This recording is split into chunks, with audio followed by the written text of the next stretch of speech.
Pinatawag niyo raw po ako, sir? Gusto kong imbestigahan mo ang girlfriend ko. Alamin mo kung anong background information niya. Sinong pamilya niya? Saan siya nagtapos at ano ang tunay niyang pangalan? Mga gaano katagal mo matatapos yan?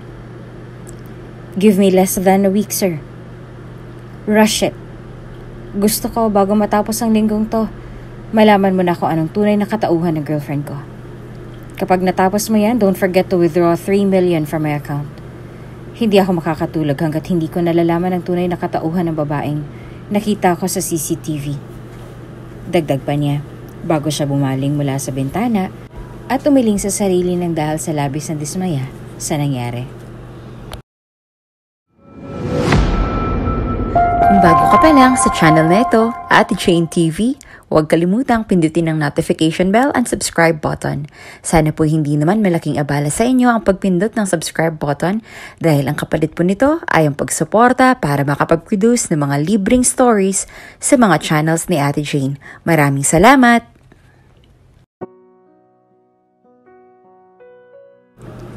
Love is one of the sweetest things in the world. Ang sabi nila, if you truly love that person, hindi na magiging mahalaga sa'yo kung ano nga bang kakulangan ang meron siya. Magkaiba man kayo ng etnisidad, malaki man ang age gap ninyong dalawa, magkaiba man ang estado ng buhay ninyong dalawa, o hindi naman kaya may kapansanan man ang isa sa inyo. Hindi na iyon mahalaga para sa isa sa inyo dahil ang tunay na pag-ibig walang pinipili. Ang tunay na pag-ibig, kahit na gaano mang kalaki ang kakulangan nyo sa isa't isa, magagawa nyo pa rin punan lahat ng yon kung magiging malawak ang pag-intindi ninyong dalawa sa relasyong meron kayo. Paano kung sa oras na lumalim ang relasyon nyong dalawa, may taong sumira sa kung anumang naumpisahan na ninyo? Magagawa mo pa rin ba siyang patawarin kahit na minsan ka nang nilinlang ng taong yon? Wow! Usal ni Meredith nang makita niyang kaibigan. Ang lawak ng ngiti natin ngayon Siguro may nangyari na namang kakaiba sa'yo, no? Anong kakaiba na naman? Tanong ni Nanette na kahit piliting magmukhang iritado, ay sumusugat pa rin ang ngiti sa labi nang dahil sa sinabi ng kaibigan. Masaya lang ang araw ko. Nagkaayos na kasi kami ni Kuya Arturo kaya ganon, Mir. Kuya Arturo. Ulit itong bulong na animong tinutuya pa siya na tinawanan niya na lang. Ang sabihin mo, may nagpapasaya na naman sa buhay mo. At sinong maswerteng lalaki naman yan? Sinong lalaki yan na nakabingwit sa atensyon ng kaibigan ko? Kulit mo, wala nga. Sagot ni Nanette bago sila nagtawanan ng kaibigan niya. Aminin niyo man o sa hindi, ay tama ang kaibigan niya. Sa bawat ngiti niya ng mga oras na yon, at sa bawat halakhak niya sa mga biro ng kaibigan niya sa kanya, may nagtatagong lihim sa lahat ng yon. May dahilan sa lahat ng yon.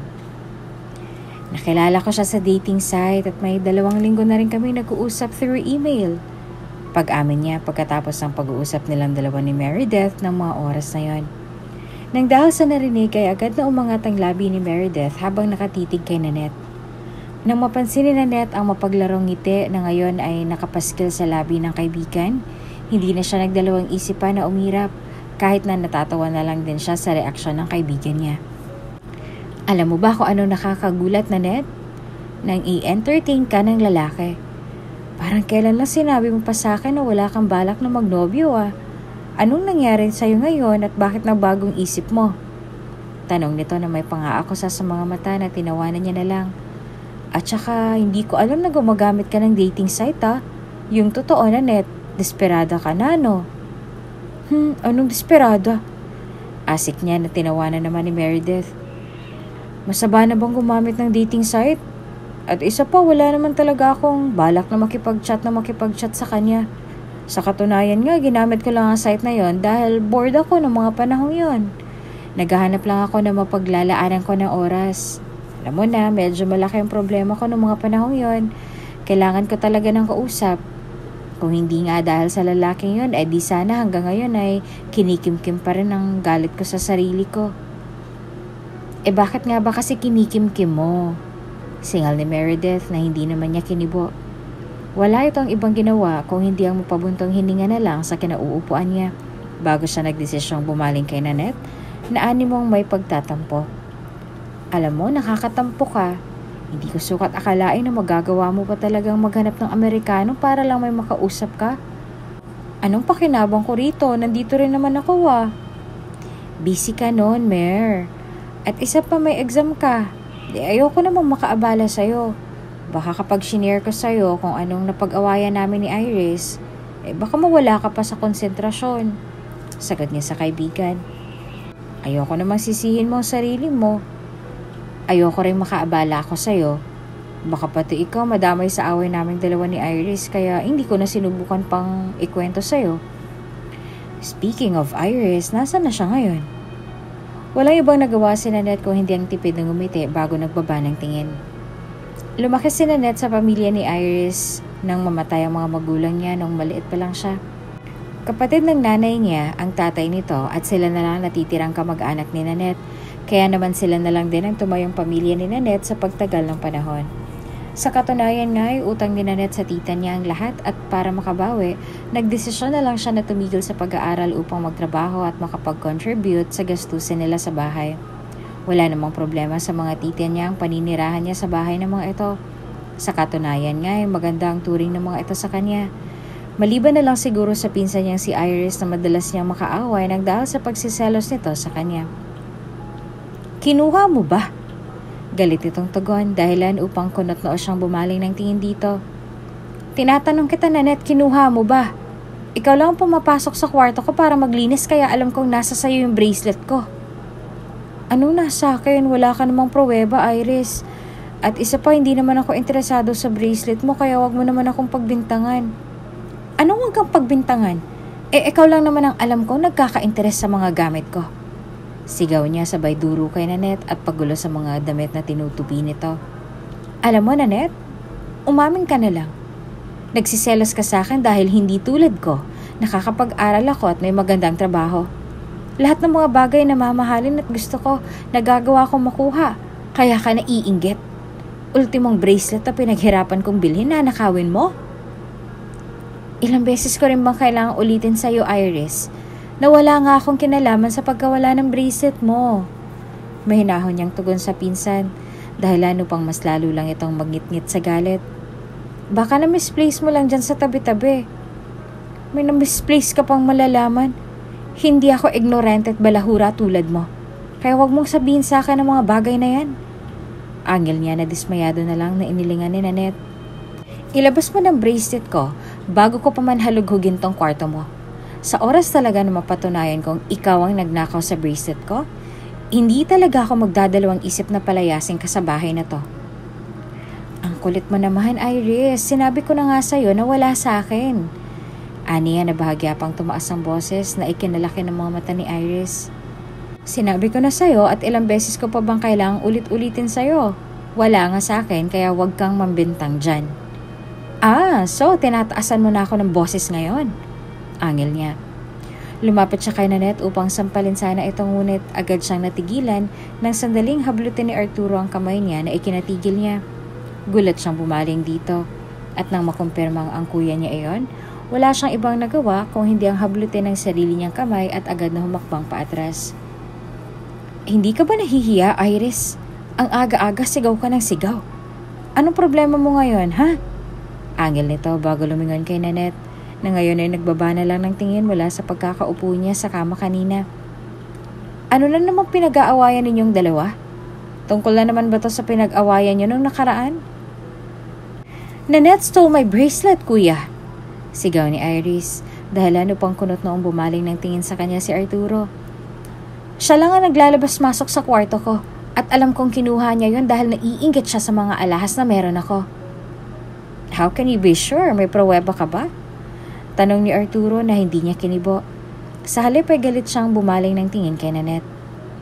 Bago ko siya pagalitan, maglabas ka muna ng ebidensya na siya ngang talagang kumuha sa bracelet mo, Iris. Kuya, kapatid mo ko. Na hindi ka man lang ba makikinig sa akin? Galit niyang tugon sa kapatid na ikinabuntong hininga naman ito. Alam kong siya yun, kuya. May pruweba man ako o wala, alam kong siya yun. Siya lang naman ang magkaka-interes sa lahat ng mga bagay na meron ako. Kaya alam kong siyang kumuha nun sa akin. Siya. Hindi ko nga kinuha yun, Iris. Manahimik ka. Sigaw ni Iris sa kanya na ikinasidi ng galit ni Arturo ng mga oras na yon. Don't raise your voice, Iris! Galit na sigaw ni Arturo sa kanya na ikinatahimik niya. Bakit ba palagi mo nalang inaaway si Nanette? Araw-araw na lang ba, Iris? Kuya, hindi ako ang mga away kung noong una pa lang, inamin niya na sa akin na siya ang kumuha ng bracelet ko. Ang mahal kaya ng bili ko nun. Sigaw niya bago siya bumaling kay Nanette. Kung hindi mo maipapakita ngayon yon, baka naibenta mo na sa pawn shop. Nasaan ang pinagbentahan mong magnanakaw ka? Iris, what's the shouting, anak? Biglang saad ng nanay niya nang pumasok ito sa loob ng kwarto ni Nanette kung nasaan sila. Ang aga-aga, sigaw kayo ng sigaw. Nag-aaway na naman ba kayong dalawa ng pinsan mo? Nang pumasok ang nanay niya sa loob ng kwarto, tumawag sa balikat niya upang mapakalma siya. Agad na bumagsak ang mga mata niya sa bracelet na suot nito. Doon ay tila ba natauhan si Iris sa nakita niya. Maging sila Nanette ay natahimik na makita niya ang bracelet na suot ng nanay niya. Ano na naman bang problema niyo, Nanette? Tanong niya sa pamangkin na hindi naman ito kinibo. May problema ba? Bakit mo suot yan, Mama? Kunot na ang tanong ni Iris sabay duro sa bracelet na suot ng nanay niya. Hindi mo ba alam na kanina ko pa hinahanap yan? Oh, eto? Tanong ng nanay niya bago bahagyang natawa at bumaling sa anak. Kahapon ko pa suot ito, Iha. Nakita ko sa jewelry box mo kahapon kaya naisipan kong hiraman na lang muna. Hindi na rin ako nakapagpaalam sa'yo dahil may pasok ka kahapon. Hindi rin naman kita ma-text dahil alam ko namang hindi ka sumasagot sa lahat ng text ko sa'yo. Bakit mo naman na itanong? May problema ba? Tanong nito bago naguguluhang tumingin sa anak. Walang ibang nagawa si Iris kung hindi ang umismid sa ina bago siya nagdesisyong lumakad palabas ng kwarto ni Nanette. Naguguluhan silang napatingin sa isa't isa bago niya narinig ang pagbuntong hininga ni Arturo nang dahil sa nangyari. Sa susunod na kukuha ka ng gamit sa kwarto ni Iris, pwede bang magpaalam ka naman, Ma? Angil ni Arturo na ikinaangat ng kilay niya. Alam mo na ngang war freak ang anak mo, hindi ka pa nagpapaalam. Dagdag pa niya bago bubulong-bulong na lumabas ang kwarto ni Nanette. Ano bang problema ng dalawang yan? Tanong niya bago siya bumaling sa pamangkin niyang walang ibang nagawa kung hindi ang magbaba ng tingin sa kinauupuan niya. Ano nangyari sa inyo, Nanette? May problema ba? Nag-away na naman ba kayong dalawa ng pinsan mo? Sa halip na sumagot ay walang ibang nagawa si Nanette kung hindi ang malalim na lang na napahinga sa sarili niya. Ganoon ang madalas na eksena sa bahay nila sa tuwing maaabutan siya ni Iris, kaya naman bakit pa nga ba siya magtataka kung bakit ito palaging ginagawa ng pinsan niya sa kanya? Mas matanda siya ng 1 taon kay Iris, kaya naman minsan ay pinagpapasensyahan niya na lang ang ugali nito. Kahit na kung minsan ay madalas siya nitong bastusin sa harap ng tiyahin niya.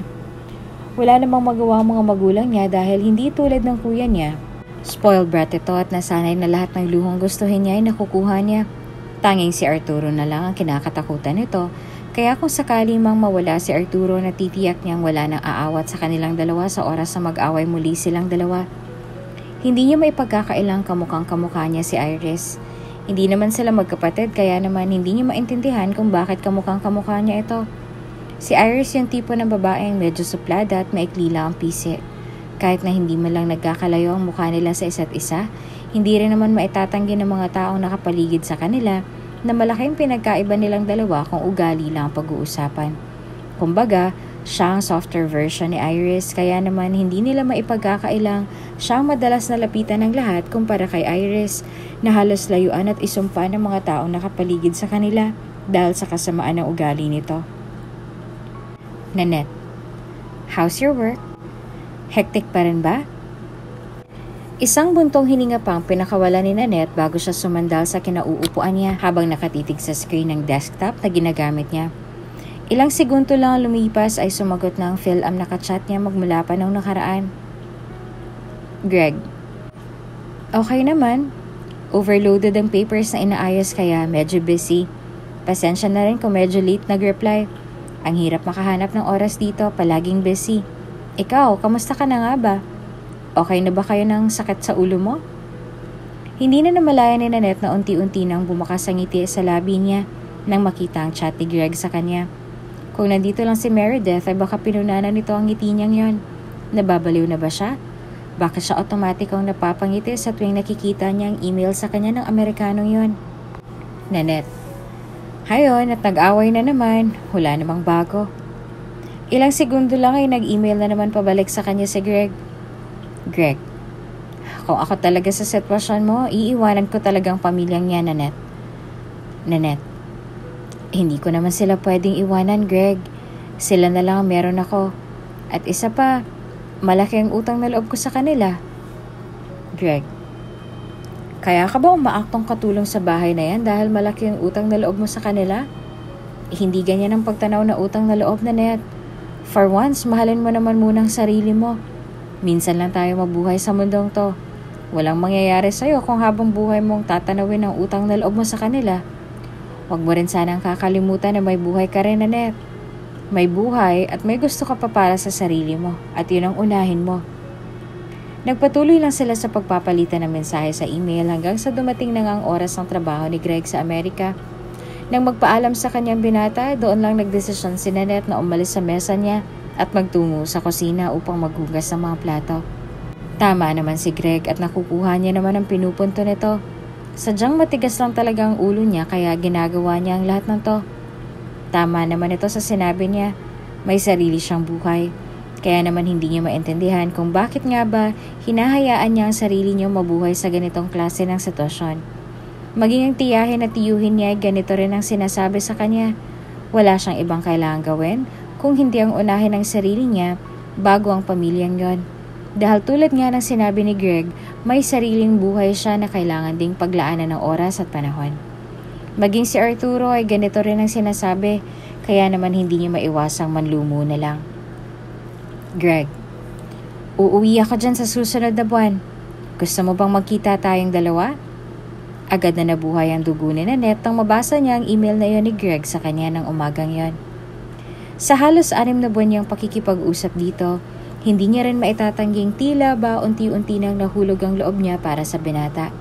Ganon din ang nararamdaman ni Greg para sa dalaga. Kaya naman kahit na marami siyang trabaho sa ibang bansa, hindi pa rin siya nagdadalawang isip na sadyain sa Pilipinas ang dalaga.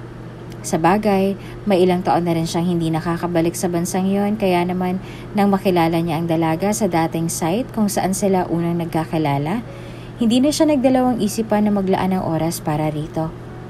Unang beses pa lang niya na sinabi kay Nanette na may kapansanan siya at hindi nakakalakad ng maayos. Hindi pa rin ito nagdalawang isip na makipagkaibigan sa kanya. At isa yon sa mga bagay na naging dahilan kung bakit mabilis siyang nahulog sa dalaga.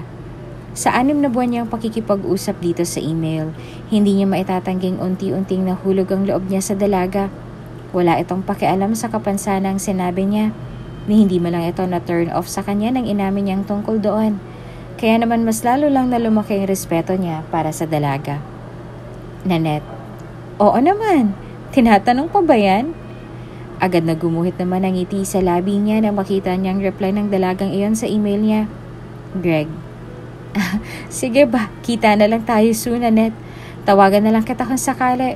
Babalik na muna ako sa trabaho ko. Pagkatapos niyang maitipang mensahe niyang yon para sa dalaga, wala na siyang ibang nagawa pa kung hindi ang isarado ang laptop niya at halikan ng ibabaw no ng may ngiti sa labi. Makikita na rin kita, Nanette.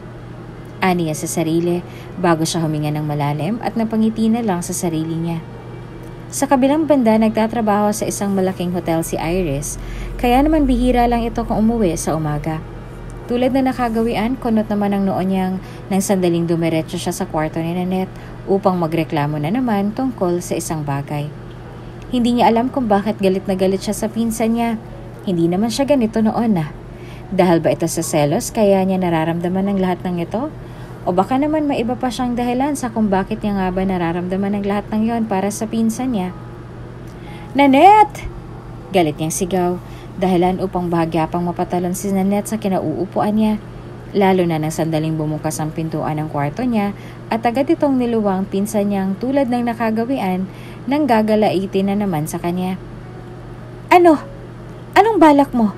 Hindi mo lalaban yung uniforme ko? Gagamitin ko bukas sa trabaho yon. Oo na, sandali lang. Sagot ni Nanette sa kanya bago niya nagmamadaling pinatay ang desktop niya. Agad na nangunot ang noon ni Iris nang makita niyang pagmamadali ni Nanette para lang mapatay ang desktop na iyon. Base sa itsura ni Nanette kanina, alam niyang maitinatago itong sikreto sa kanya. Kaya naman hindi niya maiwasang paningkitan ng mata ang pinsan niya. "Anong ginagawa mo kanina, Nanette?" Tanong niya nang hindi na makapagpigil pa. "Siguro, may inaayos lang ako, Iris." Sagot niya bago siya umalis sa kwarto niya yon. Walang ibang nagawa si Iris kung hindi ang sundan ng tingin ng pinsan niya bago siya napabaling ng tingin sa desktop nito. Alam niya sa sarili niyang may tinatago ang pinsan niya, kaya naman nang sandaling makalabas ito sa kwarto niya, hindi na siya nagdalawang isip pa na dumiretso sa lamisita nito upang buhayan ang desktop niya. May plano sana siyang manmanan ng account ng pinsan niya ng mga oras na yon. Ang kaso nga lang ay may password ang account ni Nanette, kaya naman hindi na siya nagdalawang isip pa na umirap na lang sa hangin bago niya tinantanan ang gamit ng pinsan niya. Sa kabilang banda ay nagpatuloy lang si Greg at si Nanette sa pagpapalitan ng mensahe sa email.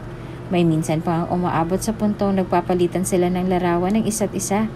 Kaya naman mas lalo lang na nahulog si Greg sa dalaga. "Shoot, ang gwapo naman pala," komento ng kaibigan niya na ikinanguwi niya na lang. Nung bumaling ito sa kanya ay wala na siyang ibang nagawa pa kung hindi ang bumuntong hininga na lang. "Ano nang plano mo niyan? Ang sabi mo kanina ay na-delay ang flight niya ngayong buwan, hindi ba?" Ano pa nga bang magagawa ko kung hindi ang maghintay na lang?" Patanong niya na sagot na maging shy na dismaya sa tinanong ng kaibigan niya. Hanggang paghihintay na lang ako eh. Nangako naman siya sa akin na uuwi na siya sa susunod na buwan, kaya maghihintay na lang talaga siguro ako. Walang ibang nagawa si Meredith kung hindi ang tumango na lang. Nang maalala ang kinwento sa kanya ng kaibigan, hindi na siya nagdalawang isip pa na muli itong tanungin. "Hindi ba't nasabi mo sa akin kanina na may kapansanan siya?" "Hindi lang siya makapaglakad ng maayos, Mer." "Kahit na, ganun pa rin yun, no?" Sagot nito sa kanya nang iniwian niya na lang. "Hindi ka man ba na-turn off sa kanya nung sinabi niya naka-wheelchair lang siya at hindi nakakapaglakad ng maayos?" "Bakit naman ako matu-turn off sa kanya?" Tanong ni Nanette sa kanya bago napabuntong hininga sa iniisip ng kaibigan niya sa kanya. Wala naman akong pakialam kung may kapansanan man siya o wala. Ang tanging gusto ko lang, magkaroon ng kaibigang tulad niya. Tulad ko, may problema din siya sa pamilya niya. Naiintindihan niya ako at pinapakinggan niya naman lahat ng hinanaing ko sa pinsan ko. Mabait siya, Mer. At wala namang mali sa kanya. Siya lang nakakaintindi sa akin. Never niya akong hinusgahan, kaya okay siya sa akin." "So, may gusto ka na sa kanya niyan?" Mapaglaro nitong tanong na ikinanguso niya bago bahagyang napaisip sa sarili. May gusto nga ba siya kay Greg? Unti-unti ay may sumugot ng ngiti sa labi niya habang iniisip niya lahat ng napag-usapan nila nitong mga nakaraang araw. Aminin niya man o sa hindi, itanggi niya man o sa hindi, alam niya sa sarili niyang unti-unti na rin siyang nahuhulog dito. Mabait si Greg at madala siya nito kung intindihin, kaya naman hindi niya na rin maipagkakailang nahulog na ang loob niya rito kahit na hindi pa niya ito nakikilala sa personal. Nang makita ni Meredith ang ngiting nakaukit sa labi niya, wala na itong ibang nagawa kung hindi ang matawa na lang, kaya naman ang ngiti niyang yon ay unti-unting napalitan ng pagkangiwi sa inasal nito. "Tumigil ka nga sa pagtawa, Mir." Aniya at nang dahil sa kakatawa nito sa harapan niya, hindi na rin napigilan ng sarili niyang matawa kasabay nito. "Ano ba, Mir? Tumigil ka nga." Ang kaibigan ko, nagdadalaga na. Mapaglaro nitong pang-asar sa kanya na ikinatawa niya na lang. Kunot noong tinahak ni Iris ang daan patungo sa kwarto ni Nanette nang sandaling hindi niya ito makita sa kabuuan ng bahay. Wala naman siyang kailangan sa pinsan niya. Gusto niya lang talagang ma-check kung ano nga bang tinatago nito sa desktop niya, kaya naman nang mapansing walang tao sa kwarto nito, ngunit nakabukas ang desktop nito, hindi na siya nagdalawang isip pa na pumasok sa loob at umupo roon upang halugugin ang mga files na naroroon sa desktop ng pinsan niya. Wala namang kakaibang files sa buwisit na babae na yan. Bigo niya saad sa sarili. Pagkatapos ng ilang minutong paghalughog at wala naman siyang kakaibang nakita sa files ng pinsan, sino namang tanga maglalagay ng hidden file sa computer niya pagkatapos ay iiwanan niya lang ito nang hindi mo lang pinapatay? Mas kinakailan talaga, tanga ka, Iris. Pagkatapos ng ilang sandali niyang paghalugog sa account ni Nanette, hindi kalaunan ay dinala siya ng mga daliri niya sa email account na to. Doon niya lang napagtanto na wala sa folder ng desktop nito ang hinahanap niya. Sa halip, ay naroon ang palitan niya ng mensahe sa AFAM na nakilala nito sa dating site sa Google na meron siya. Dahil nga sa wala pa si Nanette at nasisigurado niyang mamaya pang uwi nito, hindi na siya nagdalawang isipan na halughugin ang palitan nila ng mensahe ng PhilAm na kausap nito magmula pa noon. Wala na siyang pakialam kung hindi man siya makapasok sa trabaho niya. Ang tanging gusto niya lang ngayon ay ang mabasa lahat ng mensahe ng lalaking yon sa pinsan niya. Hindi niya na rin naman sinubukan pang basahin ang buo nilang palitan ng mensahe, kaya naman mas pinili niya na lang na basahin ang pinag-uusapan nila nitong huli. Nanette, kamusta na ba mga paa mo? Nagagalaw mo pa ba? Greg, to be honest, hindi pa. Dadaan naman ako sa therapy sa susunod na buwan, kaya baka hindi pa ako makakauwi. Sana gumaling na. Gusto ko rin makauwi sa Pilipinas to see you. Nanette, ikaw talaga. Kung kailangan mong magpatuloy sa therapy, gawin mo. Hindi naman ako umaalis ng Pilipinas. Anytime pwede mo naman akong bisitahin dito. Greg, you're sure hindi ka na turn off sa akin? Nanette, bakit naman? Mabuti ka namang tao. Greg, mabuti lang, hindi gwapo. Walang ibang nagawa si Iris kung hindi ang umuwi na lang na mabasa niya ang palitan nila ng mensahe. Nang makita niya ang litrato ni Greg na ipinasa niya kay Nanette nitong nakaraang linggo, doon lang unti-unting namilog ang mga mata niya na makita niya ang gwapo ngang talagang lalaking yon. Holy shoot! Nakabingwit ng isda ang babaeng yun. Aniya habang pinagmamasdan ng litrato nito. Hindi niya maitatangging gwapo ngang talaga si Greg. Base sa palitan nila ng mensahe, natitiyak niyang may gusto na ang lalaking iyon sa pinsan niya. Bago pa man siya makapag-isip ng maayos at bago pa man mawala sa kanyang oportunidad na iyon, hindi na siya nagdalawang isipan na kuhanin ang email ni Greg at agad iyong padalhan ng mensahe gamit ang bago niyang email. Iris, hello Greg, this is Nanette. This is my new email. My email was hacked last night kaya hindi na rin ako makapag-reply sa'yo. I already blocked you last night. I'm sending you this email to inform you that this is my new account na. Hope you reply to me soon. I love you. Hindi na siya nagdalawang isipan na isend ang email na yun kay Greg bago niya tuluyang iniwan ang desktop ni Nanette at nagmamadali na ngang umalis sa kwarto nito. Halos mapatalon pa siya sa gulat nang makasalubong niya si Nanette, kaya naman hindi na rin naman siya nagtaka pa nang bahagyang kumunot ang noo nito nang nagpabalik-balik ang tingin nito sa kanya at sa kwarto nito kung saan siya lumabas. What are you looking at, loser? Tanong ni Iris bago siya umira patuluyan nang nilagpasan ng pinsan niya. Sa halip na kumibo ay walang iba nagawa si Nanette kung hindi ang dumiretso na nga sa desktop niya. Hindi na rin siya nagtaka pa nang makita niya nakabukas ang desktop niya dahil ganito naman ito nung iniwan niya. Hindi na rin naman niya naisip na pagbintangan si Iris na may ginalaw sa gamit niya dahil natitiyak niyang imposible yung gagawin ng pinsan niya dahil hindi naman ito interesado sa mga bagay na meron siya tulad ng palagi nitong sinasabi noon sa kanya. Ang hindi niya alam, Greg, nagulat ako sa reply mo, Nanette. But seriously, are you sure you love me? Hindi ba hacker tong kausap ko? Baka ginugood time mo lang ako, ah. Halos maibuga ni Iris ang kaping iniinom niya bago siya nagdesisyong kagat di lang nireplyan ng email sa kanya ng binatang yon. Iris, why would I lie to you? Totoo naman kasi. I like you the very first time na nakilala kita. Looking forward na makilala ka in person. Ilang minuto lang ay muling nag-reply si Greg sa kanya. Greg, hopefully matapos ng therapy sa susunod na buwan at nang makauwi na ako dyan. Looking forward din na makilala ka sa personal. Greg, ano nga pala nangyari sa'yo at bakit bigla ka na lang umi-English ng ganyan? Ang akala ko ba hindi mo gusto na nag-i-English ka? Sinabi niya yun sa isang Amerikano? Kunot noon saad ni Iris sa sarili niya bago siya umiling at muling nagtipa sa telepono niya. Iris, sometimes yes, pero minsan hindi naman. Kilala mo naman ako, medyo baliktad. Haha. Sa mga sumunod na araw ay nagpatuloy lang silang dalawa ni Greg sa pag-email sa isa't isa.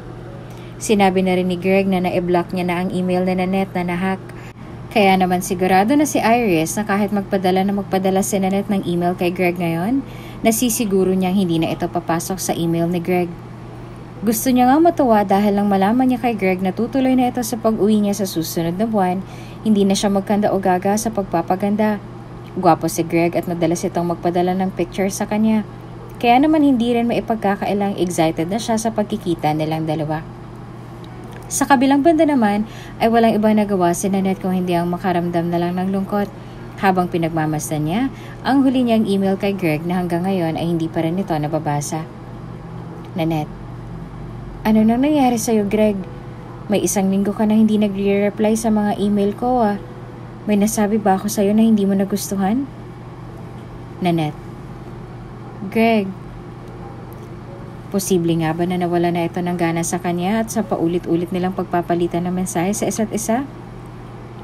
Nanette, nandyan ka pa ba, Greg? Baka mamaya niyan isorpresa mo ko Huwag mo sabihin nandito ka na sa Pilipinas kaya hindi mo na nagagawang mag-reply sa lahat ng email ko sa'yo. Pero biro, nandito ka nga ba? Bakit kaya hindi siya nagre-reply sa lahat ng email ko sa kanya? Bulong niya sa sarili bago siya lumabas sa kusina ng bahay nila upang maghugas ng plato. Agad siyang natigilan nang makita niya si Iris na malawak ang ngiting nakaupo sa sofa. Nanatili lang ang mga mata nito sa cellphone at animong abalang-abala sa kung sino man ang katext nito ng mga oras na yon. Hindi niya na namamalayang nagtagal ang titig niya kay Iris kaya naman halos pagtaasan niya nito ng kilay nang mapabalikwas ito sa pagkakaupo nang makita siya nito. "What the hell are you looking at?" Singal ni Iris sa kanya. "At sino na naman yung katext mo?" Tanong niya dahilan upang mapairap si Iris sa kanya. Hindi na rin naman siya nagtaka pa na mabilis itong umismid sa kanya at sa halip na sagutin ang tanong niya ay wala itong ibang nagawa kung hindi ang maglakad palayo na animong nagmamadali pa. May kung ano siyang nararamdaman sa ginawa nitong pagkilos at sa halip na intindihin niyon ay mas ninais niya na lang na baliwalain niyon. Kung may iba bang katext si Iris o kung may boyfriend na lang talaga ito, ano bang pakialam niya? Nag-aalala lang naman siya sa binubola nitong lalaki dahil natitiyak niyang kung may interesado mang lalaki sa pinsan niya, natitiyak niyang nagkakamali lang ito sa desisyong paglapit kay Iris. Ewan niya lang kung magtagal silang dalawa. Sa ugali pa lang ni Iris, natitiyak niyang susuko na kung sino mong binubola at ini-entertain ito ngayon. "Oh, busangot na naman ang mukha mo?" Puna ni Meredith nang bahagya siyang tumigil sa pagmamop sa sahig na pinapasukan niyang coffee shop. "Anong meron, LQ ba?" Sa halip na sumagot ay walang iba nagawa si Nanette kung hindi ang magsalumbaba sa mesa habang inaalala ang huling pag-uusap nilang dalawa ni Greg noong mga oras na yon. May 1 buwan nang nakalilipas simula nang huli silang nagkausap kaya naman hindi niya naiwasang makaramdam ng lungkot. May nasabi ba siyang hindi maganda na pwedeng ipagtampo ni Greg sa kanya? Wala naman silang pinagtalunan na. Oo, nagtalo sila sa kung gulay nga ba o prutas ang kamatis pero ibablock ba siya ni Greg ng dahil lang sa bagay na yon? Hindi ba't napakababaw naman ang bagay na yon kung iyon nga bang tunay na dahilan sa kung bakit hindi na siya nareplyan ng binatang yon? "Hoy!" Halos mapabalikwas pa siya sa pagkakaupo nang sinadya pa ni Meredith na gulatin siya. "Kanina ka pang wala sa sarili mo, Nanette. Ayos ka lang ba o may pinagdaraanan ka na naman ngayon?" Tanong nito na ikinahinga niya na lang ng malalim bago nag-iwas ang tingin sa kaibigan. "Don't tell me nag-away na naman kayong dalawa niyang kakambal mo." "Hindi niya ako inaaway. Bihira niya lang din ako kung pansinin sa bahay kaya..." "Wow! Bihira ka na lang kung pansinin? Bago yun Natatawa nitong biro na inismeran niya na lang. "Ano namang nakain ni Iris at bihira ka na lang kung pansinin? Yan bang gumugulo sa isip mo ngayon?" "Sa bagay, Nanette. Kahit sino naman magugulat kung biglaan ka na lang kung hindi pansinin ang kaaway mo." Natatawa niyang dagdag na hindi niya kinibo. "Iyan bang gumugulo sa isip mo ngayon?" "Hindi, Mir." Sagot niya dahilan upang pabuntong hininga itong naupo sa mesang kaharap niya. "May iba pa." "Don't tell me tungkol kay Greg yan?" Tanong nito. Nung una hindi niya alam kung paano sasabihin kay Meredith ang tungkol sa ginawa ni Greg sa kanya. Natakot nga siya na baka pagtawanan siya nito sa oras na aminin niya rito na ginost siya ng lalaking ipinagmamalaki niya nung una rito. Ginost siya ni Greg? Wala naman na yan sa pinag-usapan nila nung una. Dahil pa rin ba ito sa naging diskusyon nila noon sa kamatis? "Ano?" Gulat na saad ni Meredith na ikinabuntong hininga niya na lang. Hindi kalaunan ay bumulalas ulit ito sa kakatawa nang dahil sa pag-amin niya, kaya naman walang iba nagawa si Nanette kung hindi ang mapailing na lang. Lungkot na lungkot at dismayado na nga siya sa nangyayari sa kanya. Pagkatapos ang kaibigan niya ay walang ibang ginawa kung hindi ang pagtawanan ng pinagdaraanan niya ngayon. Ganito ba talagang babaeng to? Walang nakakatawa sa sinabi ko, Mare. Angil niya nang hindi na nakapagpigil pa. Ako na nga tong tinakbuhan. Nagagawa mo pa akong pagtawanan. Para kang hindi kaibigan na. Natatawa lang ako, Nanette. Huwag ka namang masyadong magalit dyan. Anito bago nagpunas ng luha sa labis na kakatawa kanina. Nang dahil lang sa kamatis nagawa kang i-block ng ka-MU mo, ang babaw nyo naman. Ang babaw talaga. Muli siyang tumawa kaya naman walang ibang nagawa si Nanette kung hindi ang umiling at pakinggan na lang ang pagtawa ni Meredith sa pinagdaraanan niya kay Greg. Ganyan talaga ang lalaki, Nanette. Gusto nila, sila lang palaging tama. Ni hindi nga nila magawang respetuhin yung opinyon ng kapareha nila. Gusto nila, sila na lang palagi ang tama. Saad nito na ikinangiwi ni Nanette. By the way, ano nang balak mo niyan? Wala. Ikaw walang gagawin? Natatawang tanong ni Meredith sa kanya na para bang ito pa lang ang kauna-unahang pagkakataon na narinig niya iyon mula sa bibig ni Nanette. Oh, come on, Nanette. Imposibleng wala kang gagawin. Kilalang kilala kita. Hindi ka matatahimik kung hanggang ngayon, hindi ka pa rin kinikibo ni Greg ng dahil lang sa kamatis. Umirap siya bago itinago ang ngiting muli na namang bumakas sa labi niya. Come on, Nanette. Sobrang babaw naman ang napag-awayan yung dalawa. Para naman kayo mga bata sa ginagawa ninyo. Hindi na ako makakapag-reply sa kanya, Mare. At wala na rin akong contact sa kanya. Gustuhin ko mang humingi ng tawad. Hindi ko rin naman magawa dahil wala na akong access sa kanya. Wala na rin ang account ko ron sa dating site kaya hindi ko na alam kung paano ako makikipag-usap sa kanya. Lalo na ngayon. Baka nga na-ghost ka nang talaga. Komento na nito at hindi na siya kinibo. Ayan kasi, may dating site ka pang nalalaman. Ba't kasi hindi ka nalang maghanap ng Pinoy rito? Marami pa itong sinabi sa kanya na hindi niya nakinibo pa. Para saan pa kung sasagutin niya pa lahat ng pasaring ng kaibigan niya sa kanya? Tama naman siya, hindi ba? May punto naman siya. Tama siya at siya itong nasa mali. Sa katunayan ngayon, wala naman talaga siyang balak na patagalin ang pag-uusap na lang dalawa ni Greg noon. Kaya naman hindi niya rin maipagkakailang nalulungkot siya noong biglaan ang hindi na nito pagpaparamdam sa kanya. Saan nga ba siya talagang nagkamali? Baka sigurong ganun talaga ang buhay. Ani sa sarili bago bumuntong hininga. Hayaan mo na, kakalimutan ko na lang din siguro lahat ng napag-usapan namin dati. Dagdag pa niya na hindi na kinibo ni Meredith upang gatungan ang sinabi nito. Sa kabilang banda, malaki na ang nakapaskil ng ngiti sa labi ni Iris nang sandaling magtungo siya sa restaurant na sinasabi ni Greg kanina. May 1 linggo na sa Pilipinas si Greg. Hindi niya naman gustong magpakita kay Nanette nang wala sa napag-usapan nila noon dahil natitiyak niyang abala din ito sa trabaho at responsibilidad niya bilang pamangkin sa pamilyang kumupkup sa kanya noon. Ngayong may extra na siyang oras, hindi na siya nagdalawang isip pa na makipagkita sa dalaga sa restaurant na siya mismo ang nag-book. Greg, andito na ako, Nanette. Halos mapatayo naman si Iris sa kinatatayuan niya nang makita niyang pamilyar na mukha sa malayo na ngayon ay nakangiti ng nakatitig sa kanya. Ang ngiting nakaukit sa labi niya kanina ay unti-unting nalusaw nang makita niyang naka-wheelchair ang lalaking yon. Oo, at gwapo siya at mukha namang mabango. Pero hindi niya alam kung bakit. Pero tila ba agad siyang na-turn off nang makitang nakasakay lang ito sa wheelchair habang tulak-tulak ang sarili niya na ngayon ay papalapit na sa mesa. Mas lalo lang siyang nakaramdam ng dismaya nang makita niyang nahihirapan ng binata sa pagpapagulong sa wheelchair na kinauupuan niya, kaya naman hindi na rin nagdalawang isip ang waiter na napadaan sa direksyon niya upang tulungan siya sa pagtutulak nito. Nang sandaling makarating siya sa mesa nilang dalawa, ay isang ngiti agad ang iginawad ni Greg sa dalaga na ngayon ay walang ibang nagawa kung hindi ang tipid na ngumiti sa kanya. It's so nice to see you in person. Mas maganda ka pa lang talaga sa personal. Saad ni Greg bago namumulang ngumiti sa dalaga na hindi naman ikinabago ng reaksyon nito. Kamusta ka na nga ba? Pasensya na kung ngayon lang ako nagkipagkita sa'yo. Gusto nga sana kitang sorpresahin sa personal. Well, to be honest, nagulat nga ako.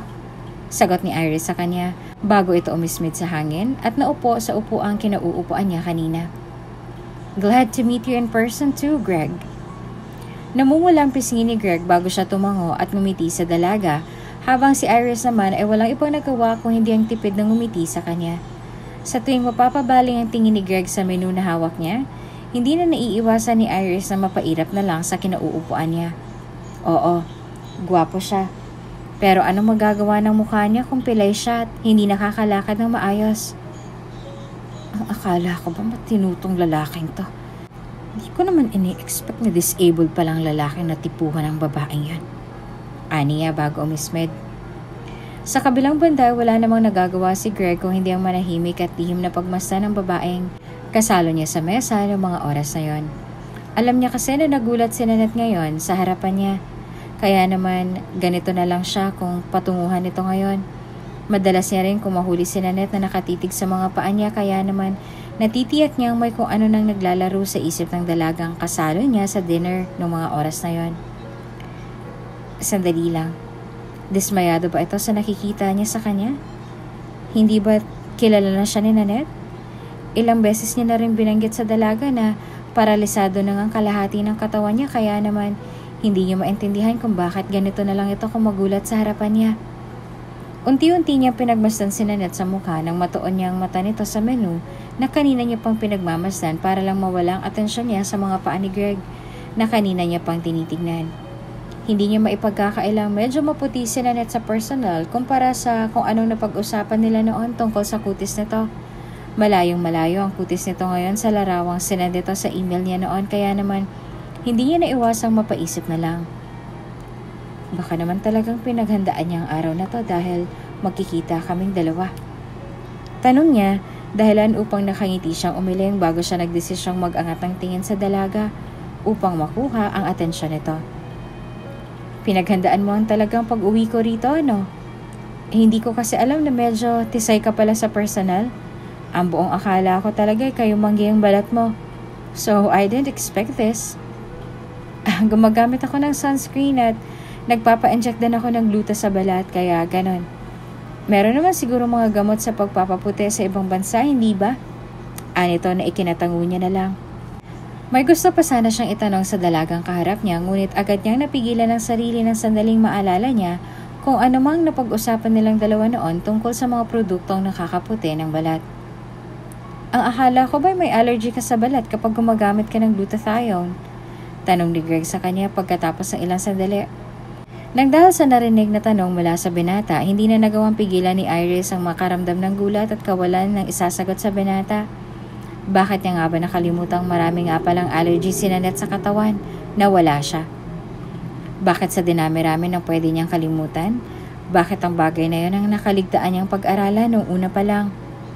Nagpanggap nga siyang si Nanette sa harap ni Greg pagkatapos ay ganito pang mangyayari? Kung gusto niyang maging successful ang pagpapanggap niyang to sa harap ni Greg bilang totoong Nanette, siguro sa tingin niya ay kailangan niya ng umpisang isa puso ang kung anumang meron si Nanette na wala siya. Baka nga isa rin yan sa mga dahilan kung bakit nga ba madalas siyang kupagmasdan ni Greg magmula pa kanina. Iniinuman ko naman ng gamot kaya, aniya bago nagkibit ng balikat. Naningkit naman ang mga mata ni Greg nang dahil sa sinabi niya. Gustuhin niya mang questionin pa ang dalaga tungkol sa bagay na yon, ay hindi niya rin naman magawa dahil natatakot siyang baka ma-offend ang dalaga sa mga itatanong niya rito. Ngayon na umamin na ito sa kanya ng tunay niyang nararamdaman, bago pa man siya makipagkita rito, tingin niya ay kailangan niyang magpabango sa dalaga at nang sa ganon ay hindi siya nito i-reject sa oras na manligaw siya rito. Tama, may plano siyang manligaw sa dalaga dahil siya mismo sa sarili niya, alam niyang siguradong sigurado na siya sa dalaga. Wala rin naman siyang planong pakawalan nito sa mga kamay niya, kahit na minsan ay nakakaramdam siya ng kakaiba sa lahat ng mga ikinikilos ni Nanette sa harapan niya. Gusto niya na nga sanang umamin dito sa tunay na estado ng buhay niya at sa kalagayan niya, pero nang dahil sa biglaang pagbabago ng ugali ni Nanette, para bang nagdadalawang isip pa siya kung aaminin niya nga bang tunay na kalagayan niya sa dalaga o ano. Paano kung nagbago ang isip nito sa kanya?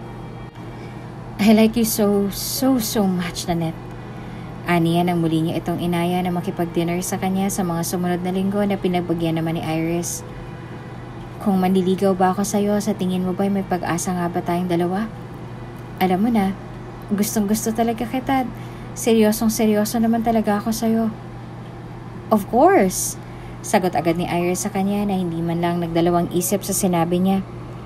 Naglahad ito ng kamay sa harapan niya dahilan upang bumaling siya ng tingin sa kamay nitong nakalahad na ngayon sa harapan niya. Alam mo naman kung gaano kong katagal na hinihintay ang pagkakataong to, Greg, hindi ba? Of course, I wanted you. Tulad mo, ikaw lang din ang hinihintay ko na mag-propose sa akin ng ganito. So, wala nang panahon pa para tanggihan ka. Nakangiti niya pang dagdag. Wala ibang nagawa si Greg kung hindi ang ngumiti bago niya hinawakan ang kamay ni Iris. Nang tumagal pang ilang minuto, doon lang nagpasya si Iris na alugin ang kamay niya. Wala tuloy ibang nagawa si Greg kung hindi ang kunot noong bumaling ng tingin sa kanya, kahit na may ngiti pa rin sa labi niya habang nakatitig sa dalaga. Where's the ring, Greg? What ring? Kuryosong tanong ni Greg sa kanya na ikinapanis ang ngiti niya. I was just asking you kung papayag ka ba talaga na manligaw ako sa'yo, Nanette. And I said yes, so where's the ring? Tanong ni Iris na bahagya pang umangat ang kilay ng dahil sa sinabi nito. Don't tell me umaamin ka sa akin nang wala ka malang hinahandang singsing na ibibigay sa akin ngayon. Just like what I said, I was just asking for your permission muna, Nanette. Dadaan din tayo sa daang tinutukoy mo. So chill ka lang muna. Natatawa niyang biro na hindi naman ikinabago ng reaksyon ni Iris sa harapan niya. Medyo malayo pa para mag-propose ako sa'yo. Ang sabihin mo lang, wala kang maipresentang singsing sa akin. You're rich, right?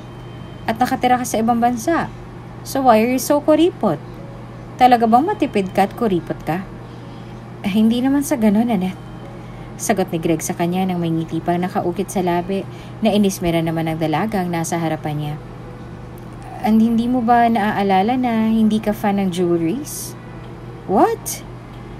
You told me before na hindi ka fan ng jewelry.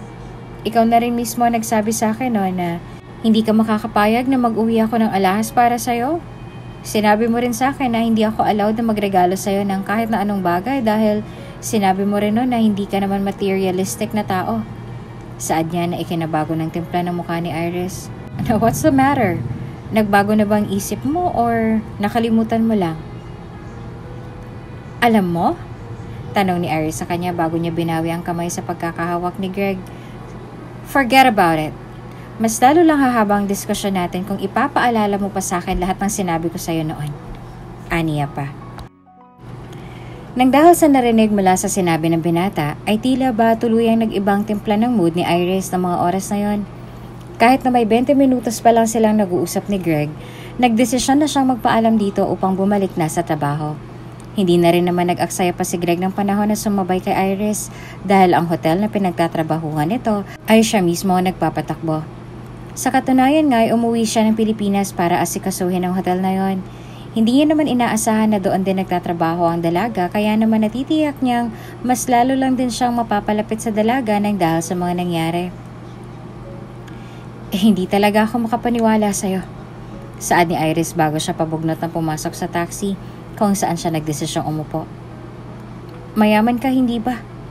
At nakatira ka naman sa ibang bansa. How come na hindi ka man lang makabili ng kotse sa pag-uwi mo rito? Talagang taxi, Greg? Are you serious? Bakit ka ba galit, Nanette? Kunot noong tanong ni Greg sa kanya nang hinihingal itong naupo sa tabi niya pagkatapos siyang tulungan ng driver na maipasok sa taxi na nirentahan nila ng gabing yon. Hindi rin naman ako magtatagal sa bansang to at isa pa, gastos lang ang pagbili ng sasakyan, hindi ba? Ikaw ang nagsabi nun kaya bakit ganito ka na lang kung umusta ngayon? Tanong niya pa. Sinubukan niyang tumawa upang maibsan man lang ang galit ni Iris, ngunit mukhang wala namang magawang pagtawa niyang yon para lang umayos ang mood ng dalagang kasama niya. Hindi niya sukat akalain na ganitong ugali ni Nanette sa personal gayong hindi naman ito ganito makitungo sa kanya noong mga panahong sa email pa lang sila nag-uusap. Tama nga bang inakala niya noon na social climber talaga si Nanette? Bakit magbabagong pakikitungo nito sa kanya gayong tanggap naman siya nito noon sa kung anong meron siya noon? Hindi niya alam pero tila ba nagbagong ugali ng dalaga simula nang mahakang account nito. Ito pa rin ba ang dalagang nakilala niya noon o... I'm sorry, Biglang saad ni Iris nang makita niyang nagbago ang titig ni Greg sa kanya. Siyempre natatakot din siyang mabuko sa ginagawa niyang pagpapanggap bilang si Nanette. Ano, kung alam lang niyang talaga na mauuwi sa ganitong lahat, di sana nung una pa lang ay mas pinili na lang niya na basahin ng buo ang kung ano mang napag-usapan ng pinsan niya at ni Greg noon. Stress lang siguro ako sa trabaho kaya medyo nakakalimutan kong tungkol sa napag-usapan natin nun. Of course, babae rin ako, Greg. Siyempre gusto ko rin naman ng mamahaling regalo galing sa'yo. Kung magbibigay ka, thank you. Kung hindi naman, okay lang. Ang akala ko talaga alam mo ang tungkol sa bagay na yan. Aniya bago nangiti pang ipakita kay Greg na nadismaya siya ng dahil sa nangyari. Pasensya ka na talaga. Huwag ka mag-alala dahil gagawin ko naman ang lahat na makakaya kong gawin para lang baguhin ang ugaling meron ako ngayon. Hindi mo naman kailangang magbago dahil tanggap naman kita sa kung ano ka at anong ugali mo, Nanette. Sagot pa ni Greg sa kanya, dahilan upang bumaling siya ng tingin dito. Alam ko at naiintindihan kita, Nanette. Ikaw ang nagturo sa akin na gawin ang bagay na yon. Ibinabalik ko lang sa'yo lahat ng mga ipinaramdam mo sa akin nun. Aniya pa na malungkot na lang nanginitian ni Iris. Sa katunayan ay wala naman talaga siyang interes kay Greg nung una niyang makita ito. Oo, ginusto niyang makita ito ng personal dahil aminin niya man o sa hindi ay gwapo naman talaga ito. Lahat ng mga lihim niyang interes sa binata noon ay napalitan ng dismaya nang makilala niya ito sa personal. Hindi niya alam kung dahil ba talaga ito sa kapansanan ng binata o sadyang nawalan lang siya ng interes dito dahil palaging si Nanette na lang at si Nanette ang binabanggit nito sa tuwing bumubuka ang labi niya. Hoy, Iris! Agad na nangunot ang noon ni Iris bago siya bumaling kay Janet nang kalabitin siya nito. Dahil nga sa isang hotel siya nagtatrabaho, dapat lang talaga na nakangiti siya kung bumati sa mga taong nakakasalamuha niya. Hindi niya nga maintindihan kung paano siyang natanggap sa hotel na yon, gayong medyo suplado siya kung titingnan mo sa unang tingin. Ano na naman? Tanong niya bago siya nagdesisyong magpatuloy sa ginagawa niyang trabaho. Alam mo, Janet, marami akong problema ngayon. Problema sa pera, pamilya, trabaho. Lahat halos ng problema sa mundo, problema ko na. Kung wala ka masasabing matino dyan, manahimik ka na lang. Ito naman masyadong OA. Angil lang kaibigan niya na inismeran niya na lang. Lumapit pa ito sa direksyon niya kaya naman wala siyang ibang nagawa kung hindi ang mag-angat ng kilay dito. Phil, yung lalaking kasama mo kaninang pumasok dito, diba? Kamusta? Boyfriend mo ba yon? Ano naman ngayon sa'yo? Ano ka ba, Iris? Tinatanong ka ng maayos. Singhal nito bago mapaglarong bumaling ng tingin sa kaibigan. Mukhang jackpot ka sa lalaking yun ah. Kanina lang nakita ko siyang pumasok sa lobby. May mga kasama siyang lalaki habang naglalakad sila papasok sa elevator. Nakita ko ang ilan sa mga manager natin na yumuko rin sa kanya. Kaya hindi ko tuloy na iwasang magtaka. So? Anong so? Galit nitong tugon na hindi naman kinibo ni Iris. Kung yumuko sa kanya yung mga manager natin dito, isa lang ibig sabihin ng bagay na yon. Ano? Na may mataas siyang posisyon sa hotel na to? Patanong nitong sagot bago niya sinikos sa tagiliran si Iris na ikinakunot lang na noon ito. Ano ka ba naman, Iris? May 2 taon ka na nagtatrabaho sa hotel na to. Ni hindi mo malang ba alam ang tungkol sa bagay na yon? Alam mo, Janet, ilusyon mo lang lahat ng yan.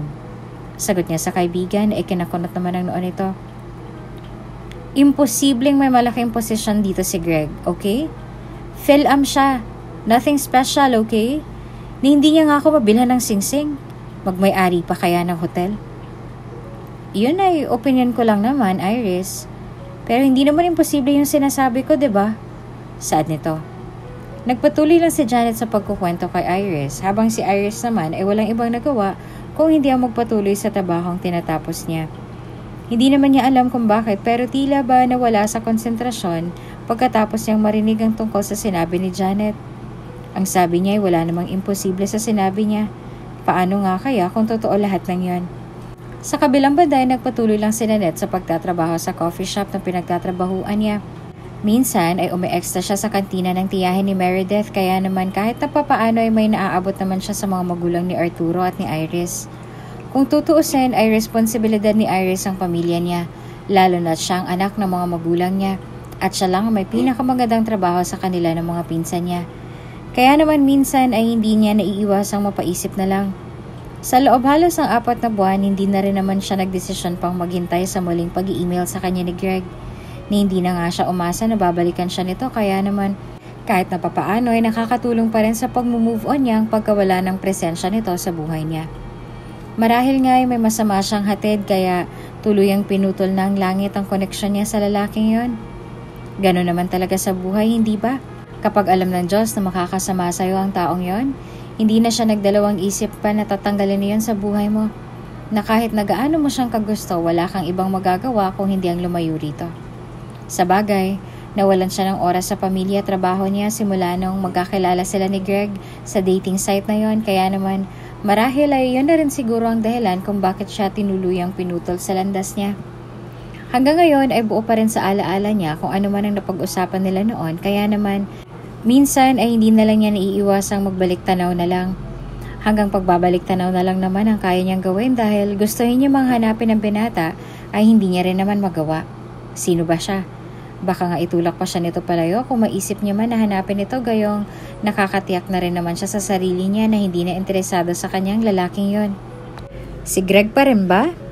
Tanong ni Meredith na magkaroon sila ng libreng oras sa mga sandaling yon. Come on, Nanette, may 4 na buwan nang nakakalipas hindi ka pa rin ba makamove on sa kanya? Hindi naman ganun kadaling mag-move on, Mer. Alam ko, sagot nito sa kanya na hindi niya naman kinibo. Alam ko kung gaano kahirap. Pero Nanette, pwede bang kahit na ngayon lang unahin mo naman muna ang sarili mo? Maraming lalaki dyan Kung hindi ka gusto ng lalaking yon, at kung wala na talaga siyang balak na balikan ka, then hayaan mo siya. Huwag mo nang panghinayangan ng isang lalaking walang ibang ginawa kung hindi ang sayangin ng oras mo. If I were you, ibabaon ko talaga sa limot ang lalaking yon. I swear. Aniya. Marami pa siyang dinagdag na hindi naman kinibo ni Nanette. Marahil ay tama siya. Kung silangang talaga ang para sa isa't isa, silangang talaga. Baka nga naman ang tadhana pa ang gumawa ng paraan para lang muling maglapit ang landas nilang dalawa. Kung silangang talaga ang itinadhana sa isa't isa, hihintayin niya na lang siguro na ang mismong tadhana na ang gumawa ng paraan para muling mag-cruise ang landas nilang dalawa. Nabanggit sa akin ni Janet last time na maganda raw sa Amerika. Saad ni Iris habang nakangiting nakatitig sa strawberry frap na kanina niya pang pinagmamastan at pinaglalaroan. Alam mo, Greg, napapaisip lang ako. What if dalhin mo ko ron? Kapag ikinasal na tayong dalawa, bumalik na lang tayo ron. Isa pa, ayaw kong ikasal dito sa Pilipinas. I don't know, pero pangit ikasal dito. Lahat halos sa mga kaibigan ko sa trabaho kung hindi sa Amerika kinasal naman sa Germany. Ako pa nga lang hindi nakakapangibang bansa kaya I feel like napag-iiwanan na rin nila ako. Wala namang ibang nagawa si Greg kung hindi ang ngumiti bago niya kinuha ang kamay ni Iris kung saan nakasuot ang singsing na ibinigay niya rito nang sandaling mag-propose siya ng kasal rito noong nakaraang linggo. Oo, kasal. Bukod kasi sa atat na rin si Iris na magpakasal sa kanya, hindi na rin naman siya nagdalawang isip pa na mag-propose rito. Sa katunayan nga, promise ring lang sana iyon, ngunit nang inakala ni Iris na totoong kasal na ang gustong mangyari ni Greg, hindi na rin naman siya kumibo pa. Sa bagay ay sigurado na rin naman siya sa dalaga, kaya para saan pa ba kung paghihintayin niya pa ito ng ilang taon? Hayaan mo, kapag nakabalik ako sa US, aasikasuhin agad natin yung visa mo. Doon na rin tayo gagawa ng sarili nating pamilya kung gusto mo. Pangako nito sa kanya na sa halip na sagutin ay nakangiti na lamang na tinanguan ni Iris. Wala naman talaga sa plano ni Iris ang magpakasal sa baldadong binata na yon. Pero kung yun lang ang tanging paraan para lang magkaroon siya ng green card at nang madala siya ng binatang yon sa Amerika, ay gagawin niya lang alang-alang sa pangarap na meron siya para sa sarili niya. Minsan niya na rin ipinangako sa sarili niya na sa oras na maging US citizen na siya sa bansang yon, hindi na siya magdadalawang isip pa na makipaghiwalay kay Greg. Kay Greg na kung tutuusin ay hindi niya naman talaga minahal kahit nakatiting lang. Bakit nga pala simula nang dumating ka rito, palagi ka na lang nagsistay dito sa hotel namin? Tanong ni Iris ang sandaling ihatid niya sa kwarto niya sa panghuling palapag ang binata.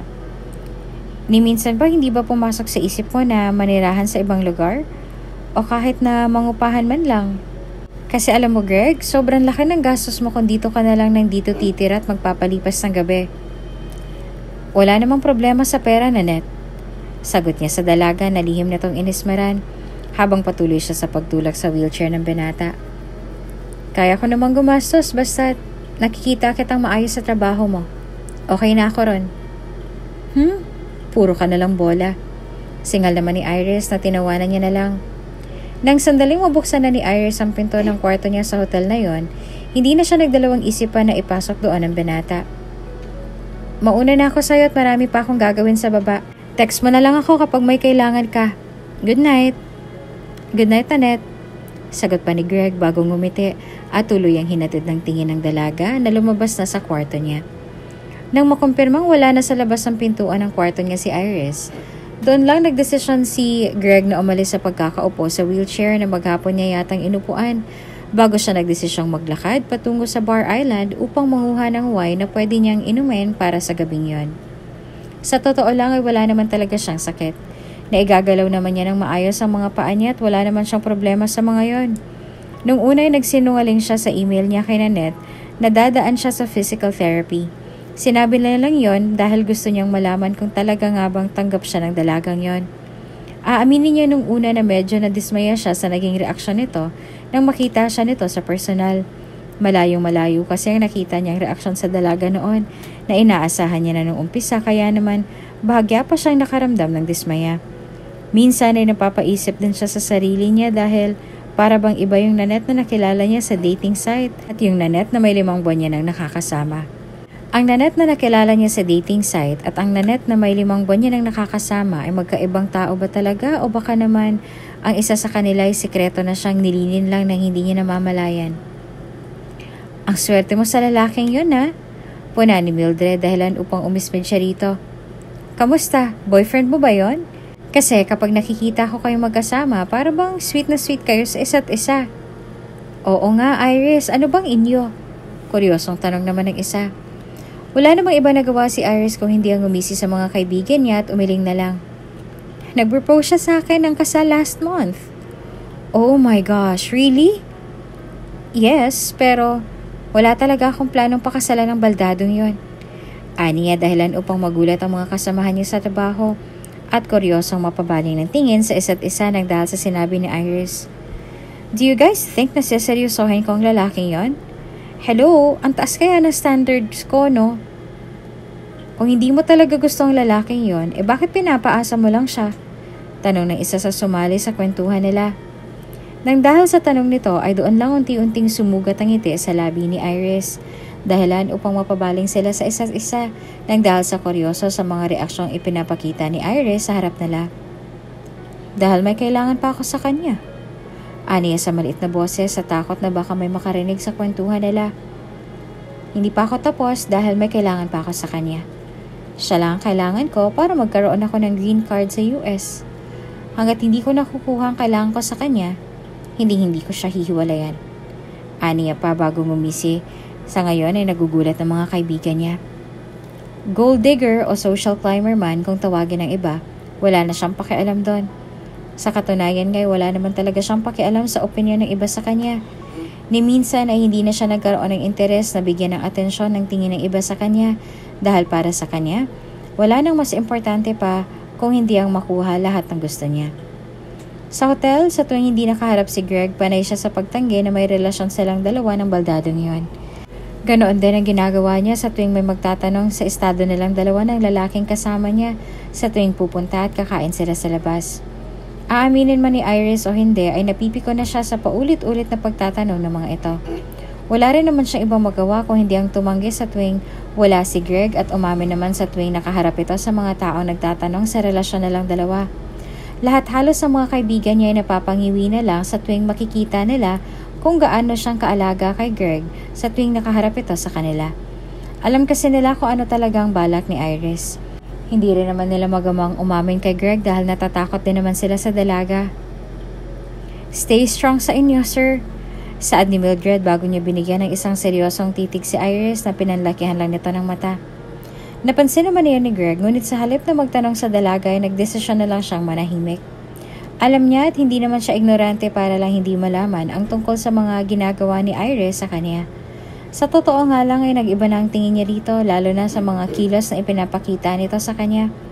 Hindi siya tanga tulad ng pagkakakilala nito sa kanya. Kaya naman alam niya sa sarili niyang pinaglalaruan lang siya ng dalaga. Kaya nga ba siya nito pinapaikot sa kadahilan ng gusto lang nitong mangibang bansa? Iyan bang dahilan sa kung bakit ginusto niyang makipagkaibigan kay Greg para lang makuha ang mitiin niya ngayon?